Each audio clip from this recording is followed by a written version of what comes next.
Hello, my name is Cheri Brunner Daschle, and I'm here today representing the Tread of Pioneers Museum. We are collecting oral interviews for a project called Tales of the Old Junior High.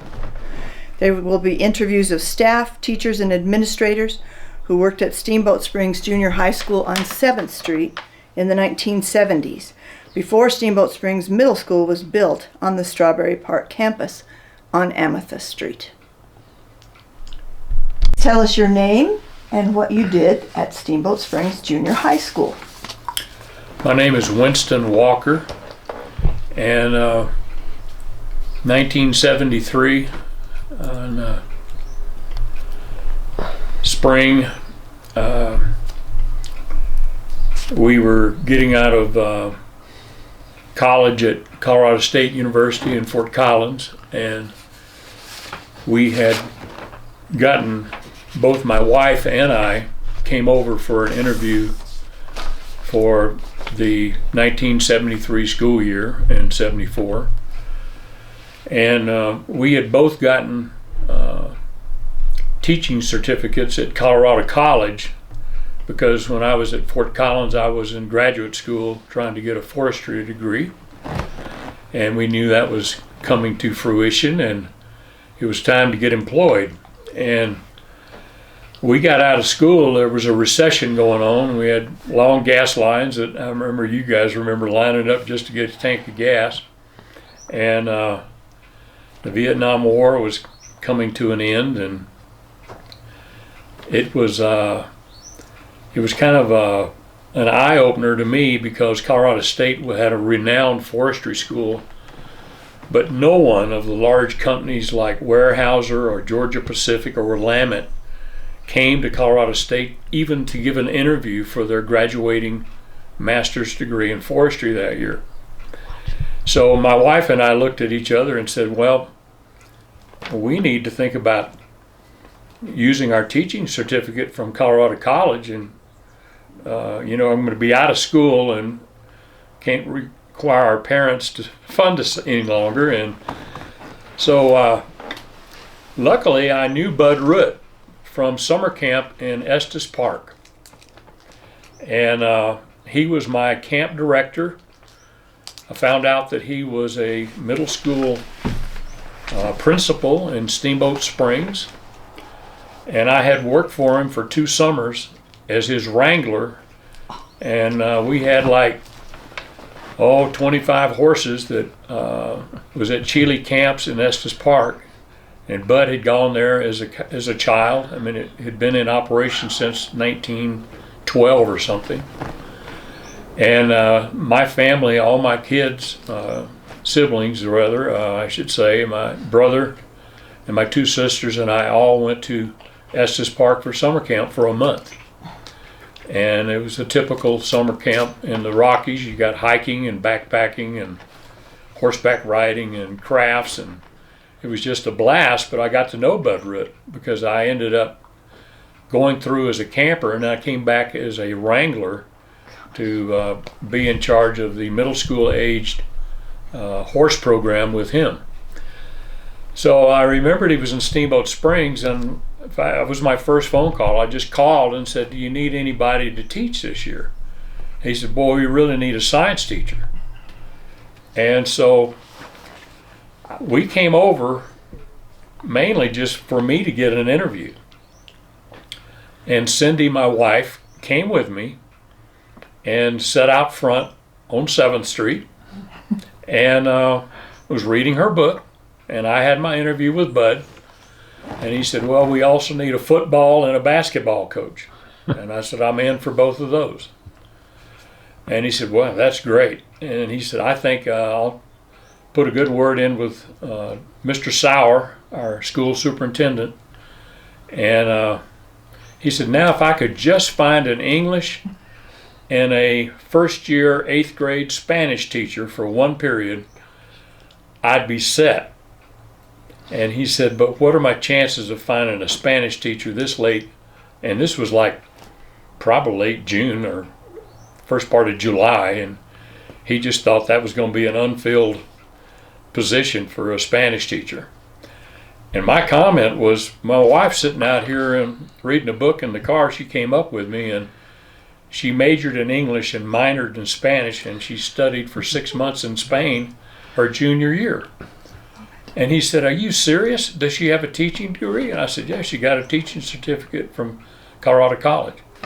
He said, "Send her in." So Cindy came in for an impromptu video she wasn't counting on, and he said, "Boy, this is, I think, just going to be perfect." And sure enough, Mr. Sauer approved us, and we both came in 1973. And I remember the first thing I'll tell you about that school is our secretaries, and the one that opened up this video, Cheri Daschle, and Sandy Childers were mother hens to every kid that walked through that door. And also, I will add, beginning teachers. Cheri was brand new, but Sandy pulled me aside, and if I had some questions that weren't covered by the principal, she could fill in the blanks. And she was a dear sweetheart.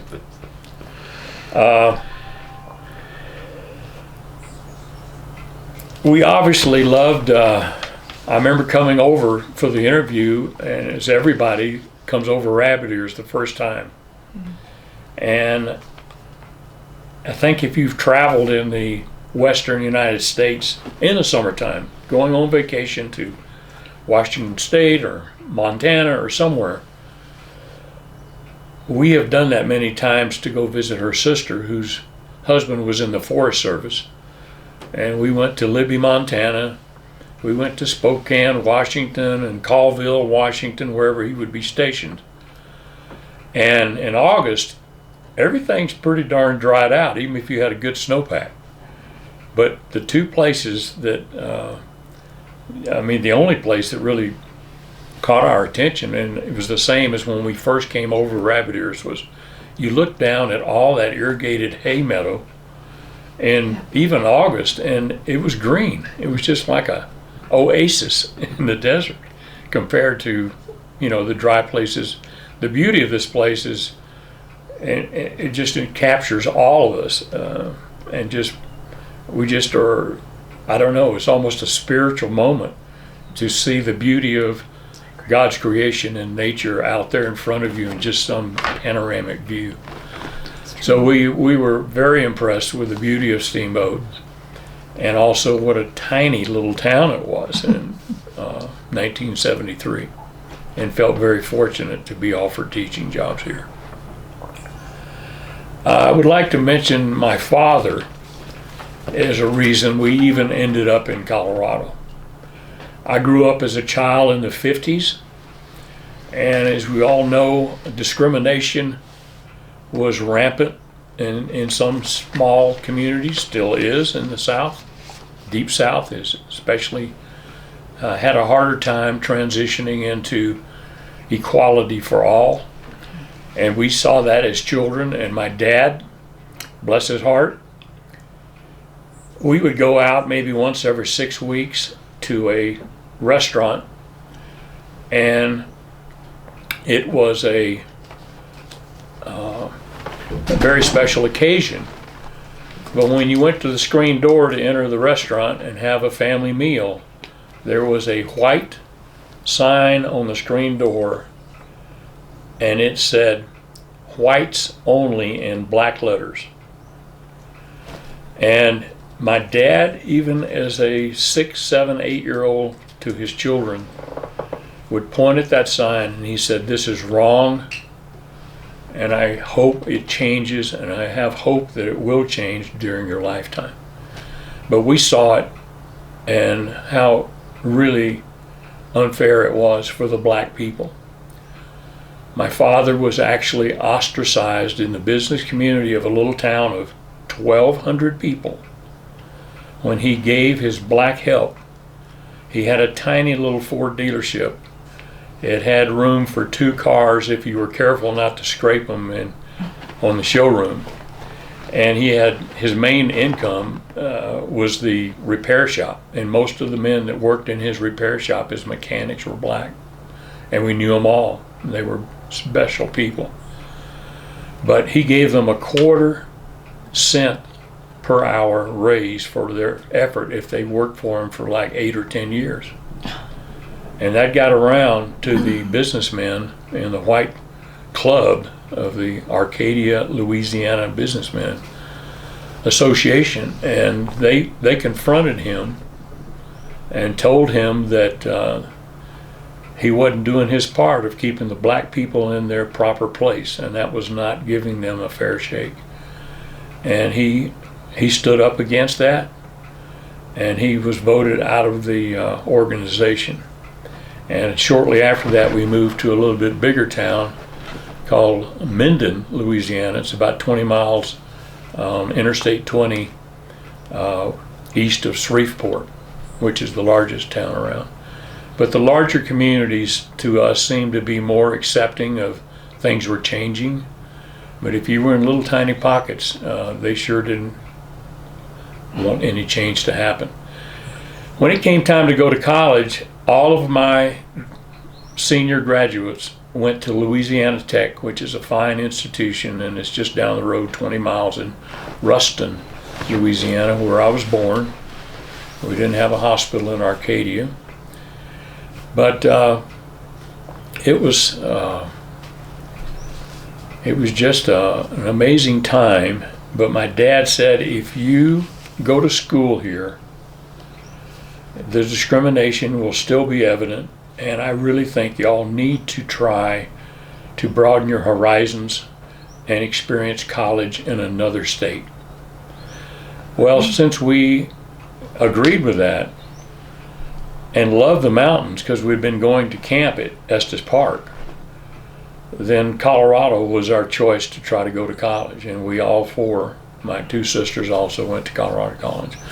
So we really ended up in Colorado because of my dad's foresight for his children to change and really live in a different environment, suggested we move out of going to college in Louisiana. And I met Bud Root through summer camp, and when we got through the recession, then we got lucky because we'd already got teaching certificates and loved children, and we moved from there to Steamboat because of Bud Root's connection through a summer camp in Estes Park. Let me borrow my little reader glasses here and see what else we can talk about. I want to first say that the pocket of teachers that were available then weren't really knocking down the door to come get in. Steamboat Springs, I think the whole population of our county in 1973 was around 7,000, 8,000 people. And that included Hayden and South Route, and it just wasn't a big place at all. I think there were 2 stoplights in 1973 on Lincoln Avenue coming into town and one downtown, and that was about it. We lived, I think I am 4 blocks north of Lincoln Avenue on 9th Street where Lion Drugstore is. And if you went up to the Boulevard, which is the road that goes east-west over to Colorado Mountain College, if you took a right to our house, the road was paved. But the section that if you took a left on Boulevard where our turn was to go right, it was a dirt street where Kelly Meek still lives. And it was just, you know, the facilities of the infrastructure of town was not quite taking off yet, because even the, you know, Main Street and all that was paved in the first few streets, like Oak Street. But if you got too far away, like 4 blocks from town, one section might be paved, but they hadn't quite got to the other end that went to CMC. So it was tiny. Winston, do you remember what you and Cindy paid for rent or what you made as teachers those first 3 years? We were fortunate that my dad helped us in this. We decided we would look to buy first, and that was rare. But I knew I had my backing of my dad. I will tell you our salaries offered, if it would kind of be shocking, I think. Mr. Sauer said, Winston, if you teach science and you coach both basketball and football, we can pay you quite a bit more money than your dear wife, who's just going to be the teacher of the one Spanish class and English." And he said, "Cindy's going to get $6,800 for her year." And he said, "But if you teach football and basketball after school and travel on Saturdays, we can give you $200 per sport, and we're going to give you $7,200. So together we made about $13,500 for our first year teaching. And we were all in, and that was the going rate. But we did put a down payment on a house, but we had nothing in the bank yet. So I called my dad, and I'll go ahead and share with you what we paid for a tiny little one-story house in a beautiful neighborhood. We paid $40,000 was the going rate for this house. And I called my dad and said, "We have nothing to make our first few house payments. Could you cover us for 2 months?" And he was fine with that. But when I told him how much money I had paid for the house, he told me I was crazy. But of course he was thinking of Louisiana house prices. I guess even in those days, that was a lot of money for a house. We've added on twice now, but the way market is, I imagine people are telling us that we could get $1.5 million to $1.75 million for it now. So I really feel for the new teachers, and I know we need to continue our best to subsidize their housing in any way we can, because to take $40,000 and find out how much more it is now, 50 something years, I think I've been here 53 years now, it's gone up at least 30 to 40 times what I paid. It's ridiculous to think anybody starting out is going to be able to fund their own housing in Steamboat area. I want to just say the fond memories I have of the old school is how close knit we were. Literally friends. Every teacher was a friend of each other. We were all relatively young. Most of us did not right away have any children, but there were some teeny tots around us. I remember our principal, Bob Harris, had Michelle and Greg, and I thought, God, look at these teenies. This is great, but Cindy and I hadn't had any children yet. But I remember our assistant principal's children, and I also remember Bud Root's children very, very favorably. We just loved the little kids that came popping into our close-knit group. But we not only taught with these people, but all of our socialization, parties, going skiing, whether it was downhill or cross-country skiing, or whether we went backpacking together in the summer with Pat and Steve Hurst. Everything we did was with our fellow teachers. One thing I'll mention that's probably not allowed anymore is there were so many couples that taught, husband and wife, in the old middle school in the 70s, and that would be me and my wife. And I remember Jack and Judy Miller, and there was Hud and Jeannie Labrie, and let's see, there was another one. If I can think, let me look at my notes. I've written it down. It was Pat and Steve Hurst. Yeah. So we had 4 couples that taught together in the school, and if you really counted people that were in the middle school but whose spouses taught at the elementary also, which I think probably is allowed today, but I think they kind of frown on it with the term nepotism now, that hiring within families for a competitive job is probably not considered acceptable, especially in the same school building. But we had 4 couples in the old middle school, and Mark and Karen Drake and Karen and Kelly Meek were in the different schools, not at the same school, and also the Kilpatricks, Judy and Wayne Kilpatrick. Judy was at the elementary, and Wayne was social studies teacher with us. But we were super tight, and I'll mention our principal, and Bud Root was Mr. Organization. I mean, he didn't leave any detail, and I think he got a little help from Sandy and also Cheri. Don't forget this, because our secretaries were as big a part of this functioning team as anybody. But Bud was Mr. Organized, and Bob Harris, as most people remember, he was so knowledgeable of every kid and what their interests were, that if they were to have something happen, but nobody really did know who did it, Bob was the best at figuring out the whodunit as our assistant principal and disciplinarian. And I remember vividly Mary Brassel, our school librarian, one year, bless her heart, she would plan to have all these brand new library books that had never been in our circulation.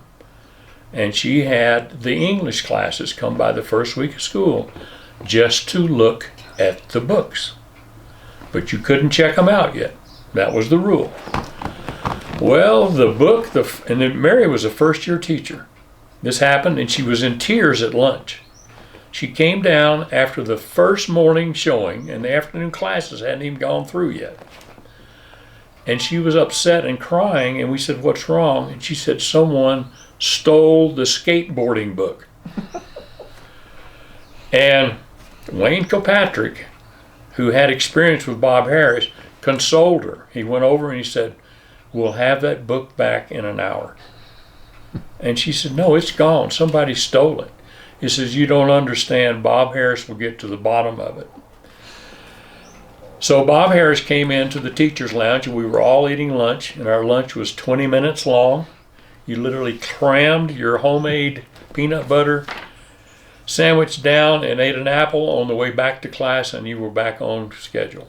But lunch was 20 minutes, I remember that. Wasn't a whole lot of time. But Bob came in and he said, "Who do we know that are super into the new trend of skateboarding?" And several of us, only been there a month, knew. And we gave him 3 names that were the top of the tier of the boys. He pulled all 3 boys and put them into separate little closets. He went in and he told them, he said, "One of you, and if you wasn't you, you know who did, took the brand new library book. And I'll just let you know, nobody's going to sports practice this afternoon for football," which they all were under me. "And if we don't have an answer by football practice, then your parents going to have to drive in from the ranch and pick you up after school, and they're not going to be happy. So you can either chill your jets all day and have no football practice." And he had his ways. And in 5 minutes, one of the kids in the closet squealed on who the real culprit was. And he came in after about 15 minutes. We had 5 minutes of lunch left, and gave that book back to Mary Brassel. So Bob Harris was amazing in a way to find out through the network of kids that he knew and what their likes and dislikes were. Mm-hmm. He knew every one of them. So I thought I'd add that we had a very, very tight run ship because of Bob Harris too. Yep. Personally, my other involvements in Steamboat Springs were through the Methodist Church. I had taught 5 or 6 years, and the pastor down there, the new thing all along the Front Range was every church had a youth group. But we didn't have a youth group. And I was busy because I coached on Saturdays, especially on an area that's rural like us. If you went to Rangeley, you were gone all day. We'd come back through town on the bus like 4 o'clock in the afternoon, because you'd get up and leave at 6 and take 3 hours to get to Rangeley and play 2 football games, 7th and 8th grade game, and then come back.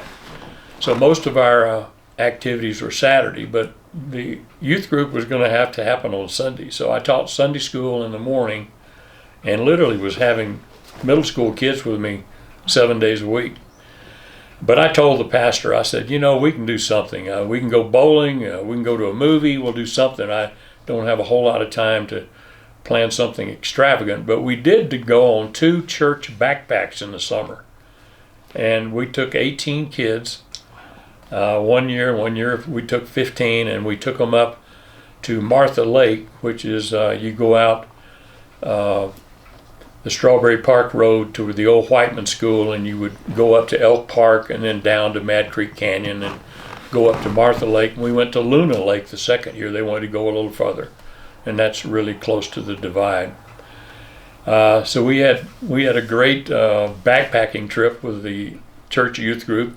And my 2 sisters, not only Melissa, but Priscilla came up because I realized we're going to be gone for 3.5 days, and I need somebody to be a female chaperone in their tents. And both Melissa and Priscilla were into backpacking like I was, and they came, and thanks to my sisters, we pulled that off for the youth group to go on a backpack to 2 years. How old would you have been when you were doing all that? I started probably that in around 77, 78. But it didn't last long because I had a young son, Luke, and I was gone all the time.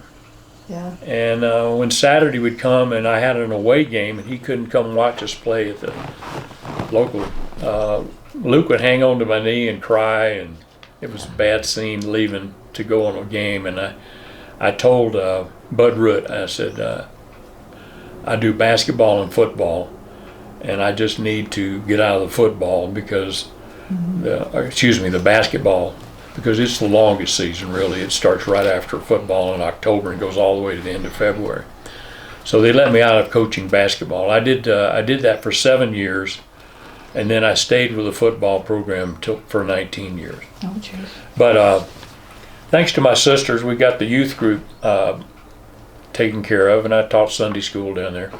I was also, I enjoyed hunting a lot, and in 1984, the Rocky Mountain Elk Foundation came into being, and realizing we needed to start trying to raise monies to preserve critical habitat, especially migration ranges from the West that was being bought up by extremely wealthy people for private use only. And so 1984, Bill McKelvey, who was a high school history teacher, and I started our chapter of the Rocky Mountain Elk Foundation.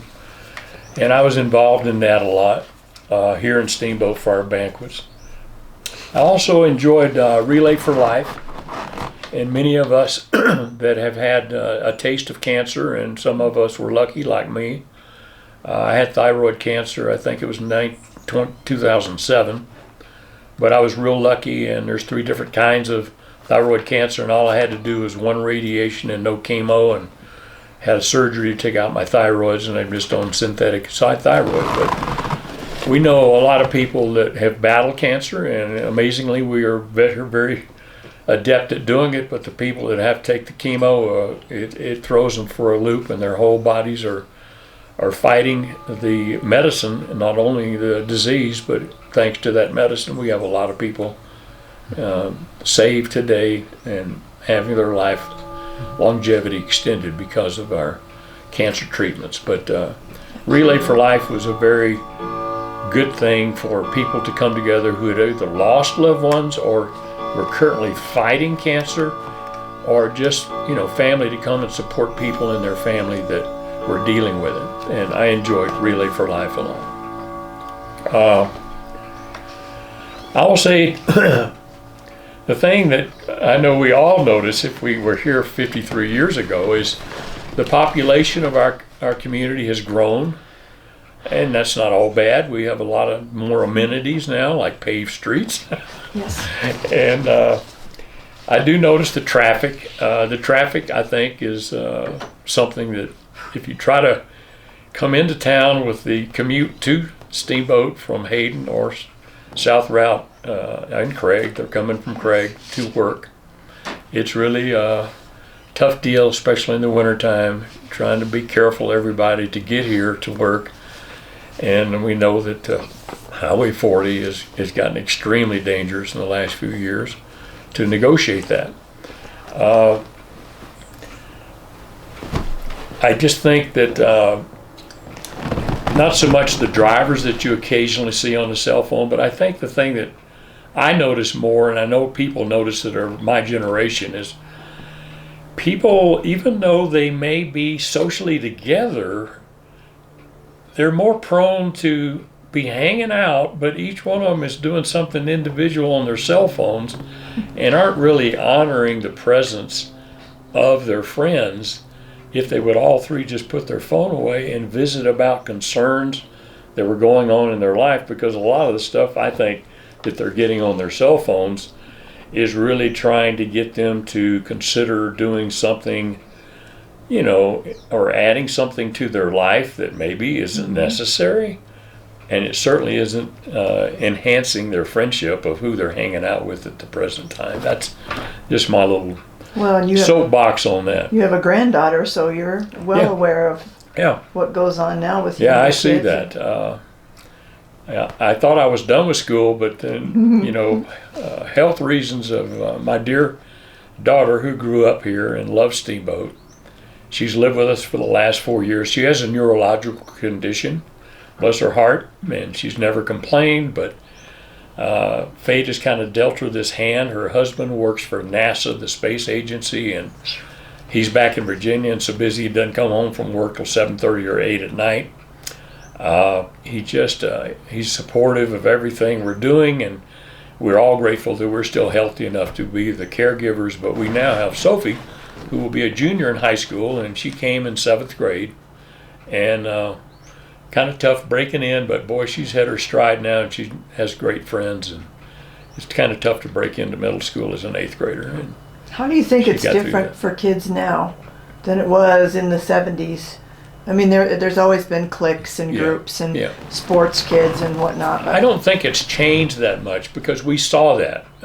I think the teachers maybe were a little better at pulling aside these groups that were cliques and saying, hey, just for a minute, take yourself out of your social group that is so set and so stable, and consider if you were this young person that just moved here from Craig and she knows no one.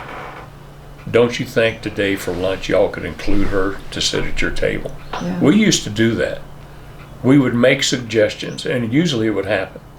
It didn't always develop into friendships, but at least the poor child wasn't taking their lunch tray and sitting over by themselves. But we used to be hawked up looking for that. And class sizes were smaller too, right? Families were more involved. I'll mention that. Class size, when I came, was not a problem.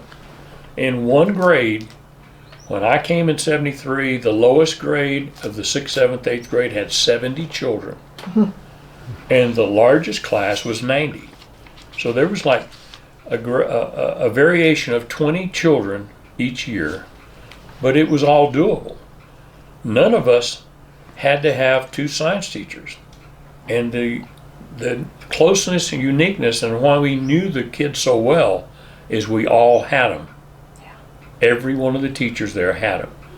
We did not have enough population to split up and have 2 science teachers and 2 English teachers and 2 social studies teachers. So we really were so close-knit because it wasn't a situation where someone would start talking about a child and we didn't know them because we didn't have them. But that had to change because we got up to about 130 kids that we were seeing a day, and it was difficult, very difficult to keep up just in communicating with that many children that you saw. So when we got to about 130, that's when we split. And I can't remember what year that was, but we at the old building still, or more like this was at Strawberry Park. Yeah. When we first moved to Strawberry Park in '81, we moved there in the spring. So I was at the old junior high 8.5 years, and then we moved to Strawberry Park, and it still was only one teacher per subject for each grade. And real quickly after that, though, we grew to a population where we had to split and have team teaching, which I loved. The science teachers became science and math. and the English teachers also became English and social studies teachers. And it was, to me, it was great variety, not only to teach different subjects, but you had a partner. Do you remember when it was still Steamboat Springs Junior High when we first moved to the building? Yeah. Do you remember the transition and why it went to Steamboat Springs Middle School? I think it had a lot to do with the new layout of our new building. If you haven't been in the Human Services building, you know, it wasn't handicapped at all. We had stairs everywhere, and Cheri remembers this. I mean, if you needed a custodian, you went down in the basement. The main level was the brand new level where the newer classrooms were, had 4 or 5 steps down that. But if you went up to Skylab, which was the science labs upstairs where George Weber and I taught, you had to go up, 2 flights of stairs to get up to the top. And it was, the layout was very difficult to negotiate. If we had anyone that was a handicapped child, we had to adapt their program because there was no way to get a wheelchair. There was no elevator. The new building, I think the layout and just the fact that we had to go to team teaching and stuff, we just moved with the modern day times and changed the old junior high back to the middle school setup. How many years did you say you taught at the old school? The old school was 8.5 years. Okay. And I did 31 years of teaching total before I retired. What do you remember about those custodians down in the basement at the old building? The old custodians, one was a coal miner, and that was Jimmy Smith. And the other one was Tom Lundy, and he was an old cowboy from southwestern Colorado. It was southeastern Colorado. He was out somewhere close to Lamar and La Junta. But they both had a work ethic that was unbelievable. In the summertime, when I was off, my first 2 years here, I worked with them as a custodian to scrape all the lockers and all the desks and get the school polished and spit shined and the gym floor all squared away. I didn't have any summer job. I think in 1976, I fell back on my wrangling experience at Chile camps, and I was the wrangler at Bear Pole Ranch out in Strawberry Park for the poulters. And we did pack trips and daily horseback rides for the kids, just like I'd done at Chile. But I loved horses, and I had experience doing that, and I kind of missed it. And I enjoyed Jimmy Smith and Tom Lundy immensely, and heard a lot of coal mining stories and ranching cowboy stories. But they were dedicated to our building, and I'll tell you, nobody worked harder in the summer. Well, they were in their 70s at the time? Yeah. They were 65 to 75 years old. Tom was a little bit older than Jimmy, but Jimmy worked at Mount Harris, and he luckily avoided the explosion. But after that explosion, killed 30-something of our miners, and I think it was in the 50s. It might have been the late 40s when that explosion happened. But it proceeded to be a real eye-opener to Jimmy. He lost so many friends that he said, I'm not going back underground. And he switched and started working at the middle school. And we also had George Cheek and Dick Bedker at times. Now they were at the old school also. They came in right after Tom Lundy retired. Oh, okay. And I have fond memories of Dick Bedker, and also I sold my first car to Dick. It was a 2-wheel drive, long 1969 Ford. I couldn't get anywhere in town, and I told him it's nothing but a summer driving machine, but he was still interested, and he bought my car. Thankfully. And George Cheek was a jewel. Sweetest man, kind, and inclusive of everybody. I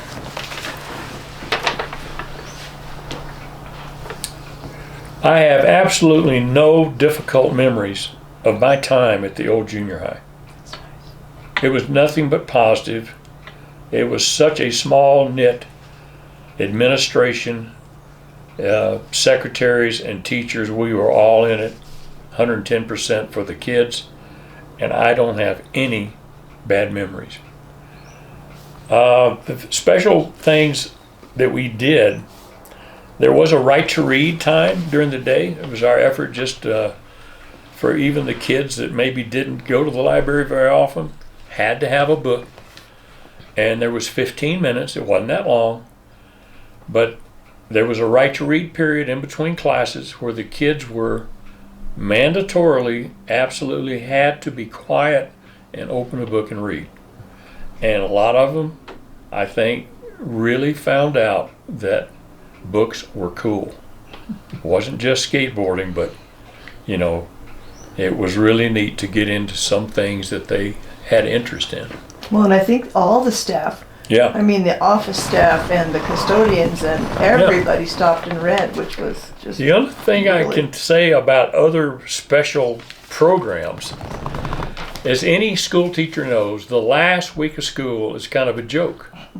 The kids are done 3-4 weeks before that. Their heart's not in it anymore.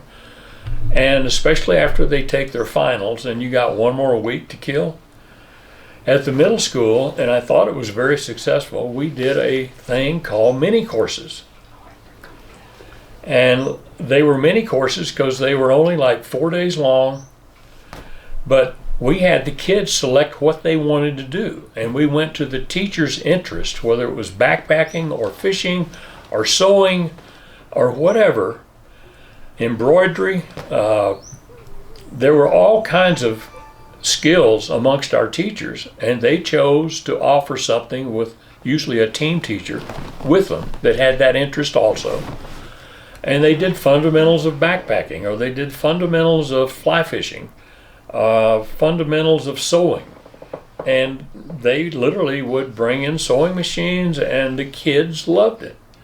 And they were out of school for the most part. They did bicycling, and they were all over town. They did skateboarding. They had skateboarding all over town, and they were out in the community, but they had teachers with them. They were doing something they liked, and the teachers had that interest too. And the kids, some of them developed a lifelong hobby. And it was a much better way to end the school year. Yeah.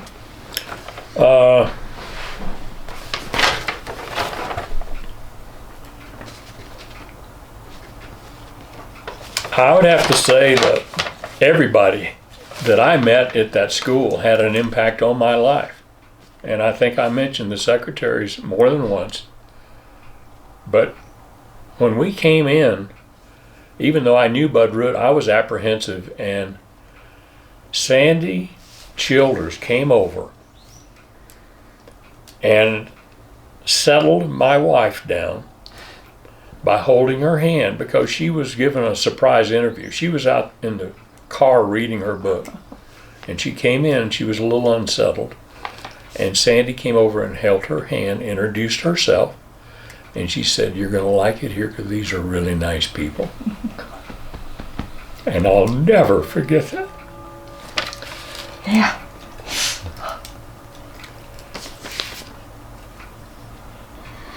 The only reason we moved from the old junior high was the brand new school. And we took that same attitude out there, and progress is always going to be larger numbers. And we did our best at that middle school, which is a jewel still, as is our beautiful new Elk Mountain School. It was kind of neat to me to teach a kid, Ben Barbier, as a child, see him come back as a practice teacher and teach, who just retired this past June. Wow. And he taught 31 or so years also, and was such an inspiration to our children and our budding cross-country ski athletes. Ben was all in, and both his kids now are skiing for colleges on college scholarship. That's cool. I think Gray is at Montana State, and I think Sydney may be down at, I might be mistaken, but I think she's at School of Mines or something like that. But both those young people, which are Ben's children, are cross-country skiing and just charging away. Oh. But Yeah. Ben's a special friend, and we just had so many special people to teach with. Matt Treadway, and I'll just mention that, to me, the rancher kids that we taught, I don't know, you corrected them once and they usually got it. Something about growing up on a ranch and having chores as a responsible young person, I noticed the difference in those kids. But we had such great children all through I don't remember anybody, of course they all got out in line, but if we corrected them, they usually were respectful. We were very lucky to live 4 blocks from Main Street, and we still live in the same house. We've added on twice. I have family living here. My son Luke still lives here, and Luke works night shift at the emergency room, and we call him he was Luke Walker before Luke Skywalker came along, I tell people. But the people out at the hospital call Luke the Night Jedi. But Luke is here, and he has 2 stepchildren, Gabe and Lacey. Lacey just turned 21, and she's good friends with my granddaughter Sophie, who's living with us with my daughter Emily. And I just feel blessed to have everybody in my family that, we all pitch in like all families and help each other. I think one thing I'll end with, and I saw this in our school, the old teachers came with a loyalty to their employer. We got 7 sick days a year, but I can tell you that 75% of those teachers never took those sick days unless they were home with a high fever. I retired, and somebody asked me, how many sick days did you have? And I had 124 that I never took. And they thought I was crazy, the younger teachers. I know things have changed, and you need your time, but there was something that always stuck with me, and it came from an old cowboy movie. And the name of the movie was Conager. And he was as loyal to whoever he was riding for as a range rider. And when somebody tried him to steal some cows from his own operation and start their own little side deal, he said, I can't go there. And the other guy that suggested it asked why. And his answer was, I've always rode for the brand I work for. And the old teachers that I grew up with in Steamboat Middle School, if you were sick, you took a sick day. And I know things have changed and our society has changed, but we were loyal to our employer. And I think it's something that young people should have as a goal. I'm not going to say that you can't, if you need a mental day because things have just gotten so much, obviously you're sick that day. Yeah. But just to call in sick and go skiing because you had a giant powder day, that powder's still going to be up there on the weekend when you're off. Mm-hmm. That's my closing statement. Well, I'm torn. I have other things I wanted to ask. I might just go ahead and ask you, but Yeah. You did your closing statement and it was so good. You mentioned your sister Melissa, and we want to hear the Melissa story and how she taught for just a year at the Steamboat Springs Middle School. Junior high, sorry.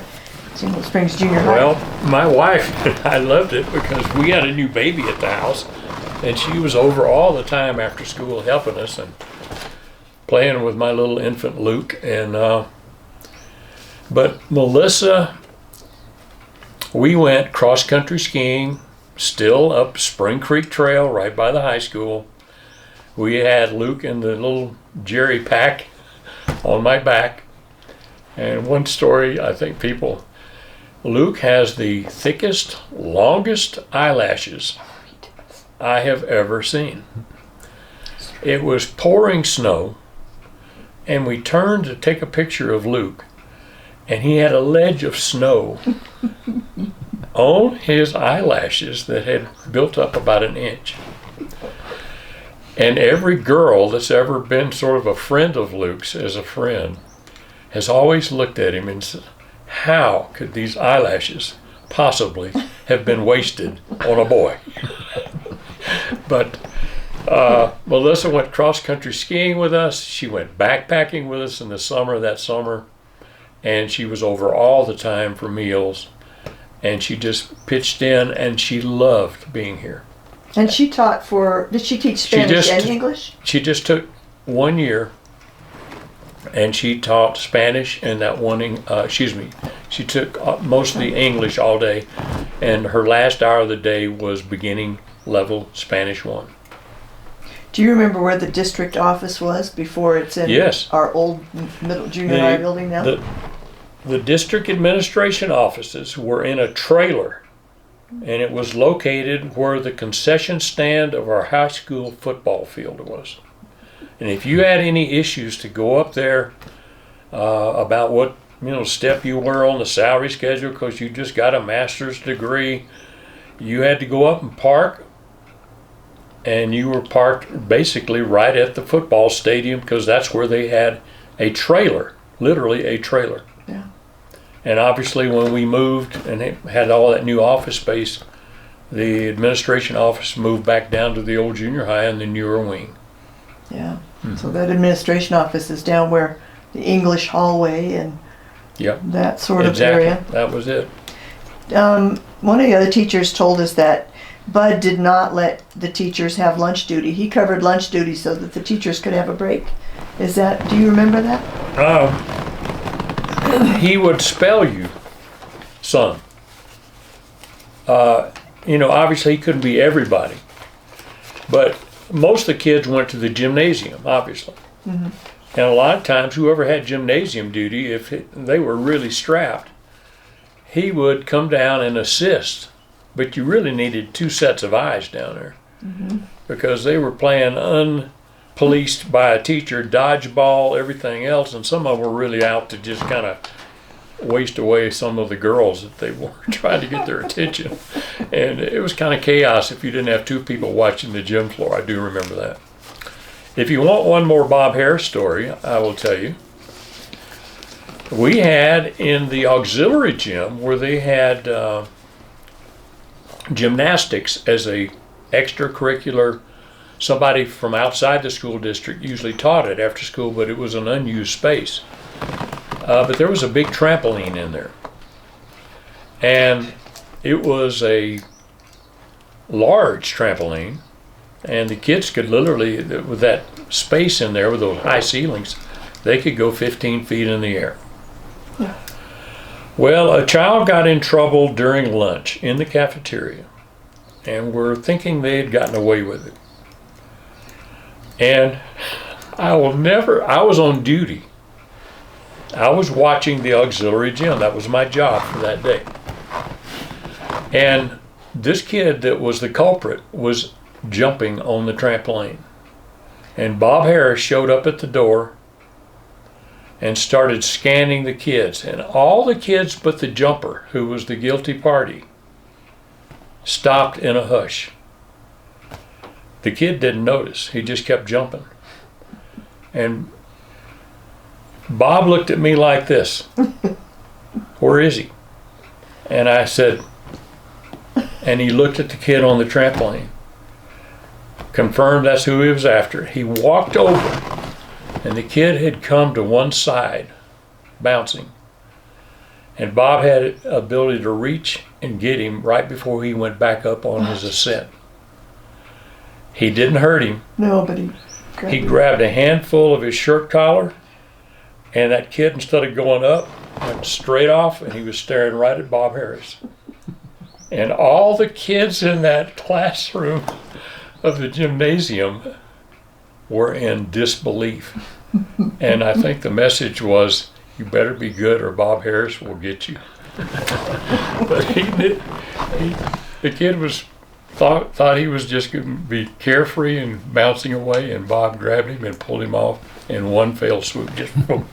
Yeah, he was like the master investigator, and then he also knew which kids you could just melt. But I thought the value of him pulling that off safely, I might add, kid was not hurt. He was shocked that he wasn't ascending in his jump, but the impact that gave to the other children, like you can't get away with anything because he will eventually find you, was immense. Well, I can't think of anything else unless you can, Winston. No. That was just great, and Yeah. those were good memories and good days. Yeah. For sure. Yeah. Thank you. You bet.